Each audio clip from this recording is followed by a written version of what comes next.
अब आप ये इस औरत की वीडियो मुलाहिज़ा फ़रमाइए कि वो क्या फ़रमा रही हैं मरीम नवाज़ साहिबा के बारे में। फिर जब हम इमरान ख़ान की कंपैरिज़न इनके साथ करते हैं उनके दौर का, तो इन लोगों को सबसे पहले मिर्चें लगनी शुरू हो जाती हैं। इनकी जो कनीज़ाएँ हैं वो मीडिया पर आके फिर तरह तरह के, अब उनके अल्फाज आप लैंग्वेज देख रहे हैं कि किस किस्म के अल्फाज फिर वो इस्तेमाल करते हैं। आप ज़रा इनके बारे में, इन्हीं के सूबे के लोगों के इज़हार ख़्याल देखिए कि वो क्या फ़रमाते हैं इनके बारे में। और फिर ये अपने जो क्लेम करते हैं कि हमने सूबा पंजाब को तरक्की की राह पर गामज़न करके रखा हुआ है। सुनिए ज़रा। आप मिली है मरीम नवाज साहब? मैं को मिली है कांडते तरह दफे गलकड़ी पा के हाथ में रख कनो कोई चीज का नहीं दे के गई, सकड़ा हाथ साड़े तो फेर के गई। ये माजी वही है जो कल मरीम नवाज के साथ भी थी। मतलब मरीम नवाज आपके पास आई, क्या किया? सानू कुछ नहीं दे के गई, कुछ नहीं दे के गई? नहीं।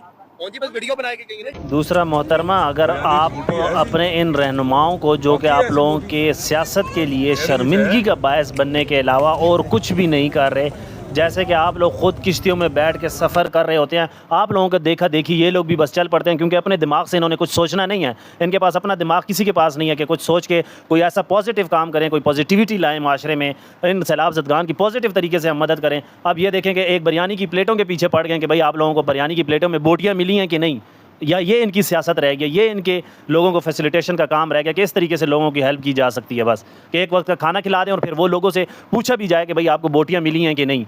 अब ये औरत का बयान सुने कि ये इनके बारे में क्या फरमा रही हैं, पता नहीं किस किस्म की सियासत, किस किस्म के रास्ते पे ये चल पड़े हैं। और फिर आते हैं कि भाई हमारा मुआवजा आप इमरान खान से ना करें, फिर इनको गुस्सा चढ़ जाता है। फिर ये तरह तरह के बुरे गंदे तरीन जो इनके ज़ुबान पर अल्फाज आने